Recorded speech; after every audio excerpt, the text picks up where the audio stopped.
अस्सलाम वालेकुम दोस्तों, मेरा नाम हम्माद है एंड मैं founder and CEO of M and K engineering. आज की जो हम वीडियो का हम डिस्कशन करेंगे उसके अंदर हम बात करेंगे डिफॉर्मेशन ऑफ मटेरियल की। जो पिछली में हमारी वीडियो थी उसके अंदर हमने डिस्कस किया था सॉलिड मैकेनिक्स के बारे में, और हमने इसी तरीके रिजिड बॉडीज़ और डिफॉर्म बॉडीज़ के बारे में बात की थी। और इसी तरीके से हमने मैकेनिक्स और मटेरियल के मतलब बात की थी। इस वीडियो के अंदर हम जो मैकेनिक्स और मटेरियल की एक प्रॉपर्टी है जिसको हम कहते हैं डिफॉर्मेशन, उसको डिस्कस करेंगे और इसकी कितनी टाइप्स हैं। इसी तरीके से इसके अंदर हम डिस्कस करेंगे जो स्ट्रेस स्ट्रेन कर्व है उसको हम स्टडी करेंगे, और फिर इनके दोनों के इलास्टिक और प्लास्टिक जो बिहेवियर हैं उसका डिफरेंस को भी हम डिस्कस करेंगे। तो बड़ी इंटरेस्टिंग वीडियो है, इसको आपने आखिर तक लाजमी देखना है। तो आगे बढ़ने से पहले हमारे चैनल को लाइक, सब्सक्राइब और शेयर कर लें ताकि इस किस्म की इंटरेस्टिंग और टेक्निकल वीडियोज़ आपको मिलती रहें।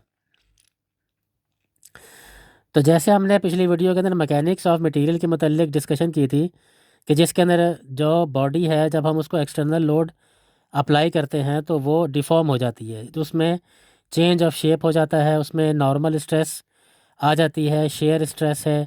इस तरीके से मुख्तलिफ लोड्स के मतलब भी हमने डिस्कस किया था।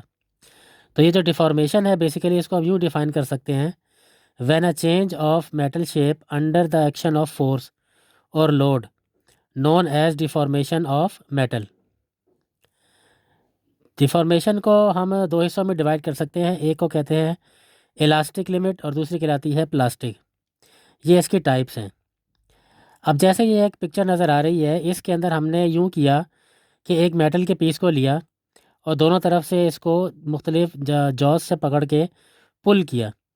तो जैसे हमने पुल किया तो लाजमी सी बात है कि इसके दरमियान एक डिफॉर्मेशन सी आएगी, यानी कि इसका जो सेंट्रल पार्ट है वो आहिस्ता आहिस्ता दबना शुरू हो जाएगा अंदर की तरफ। और ये जिस वक्त एक ख़ास लिमिट के बाद अगर हम इसको वापस करें और ये वापस अपनी ओरिजिनल शेप में आ जाए तो उस लिमिट को हम कहते हैं इलास्टिक लिमिट। और अगर फ़र्ज़ कर लें कि वो हम उसको पुल करें और वो अपनी ओरिजिनल पोजीशन में वापस ना आए तो उसको हम कहते हैं प्लास्टिक लिमिट।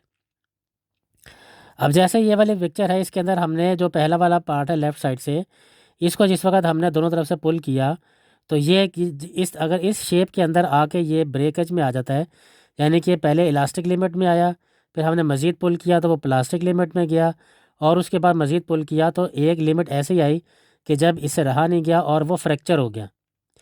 ऐसे मटेरियल को हम कहते हैं हाई डक्टाइल मटेरियल। इसी तरीके से अगर सेकंड मिडल वाली जो शेप है, अगर आप उसको देखिए तो अगर इस तरीके से ब्रेक हो तो वो डक्टाइल मटेरियल कहलाएगा। इसी तरीके से अगर राइट साइड के ऊपर देखें, अगर बिल्कुल ही स्क्वायर के ऊपर आ जाए तो ये ब्रिटल मटेरियल कहलाता है। चलें अब हम चलते हैं अपने स्ट्रेस स्ट्रेन कर्व के ऊपर, और ये जो हमने ऊपर अभी पुल करने वाली डिस्कशन की उसको ग्राफ की सूरत में समझते हैं। इसका जो अब देखें ग्राफ है, इसको मुख्तलिफ हिस्सों में ब्रेकेज में किया गया है, ABCDE।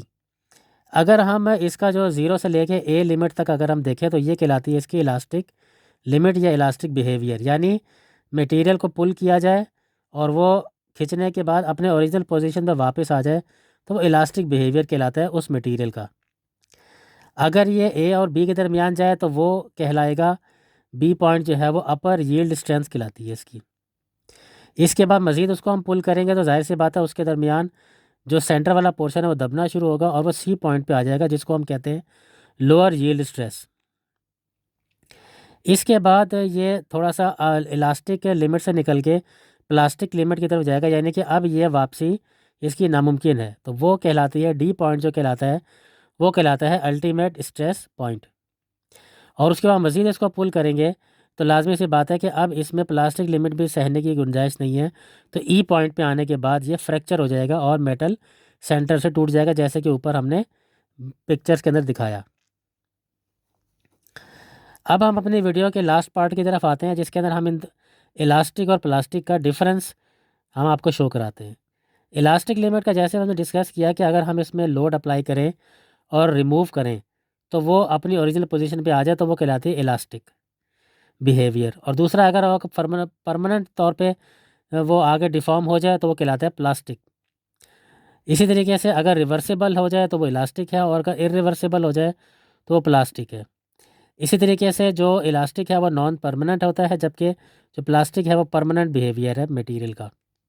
इसी तरीके से ये स्ट्रेचिंग एंड बेंडिंग करता है, और दूसरा वो ब्रेकेज की तरफ चला जाता है, प्लास्टिक लिमिट वाला।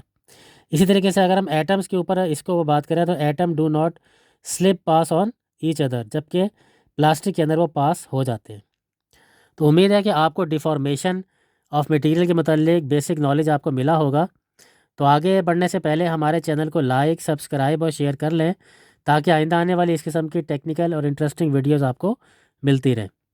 बहुत शुक्रिया।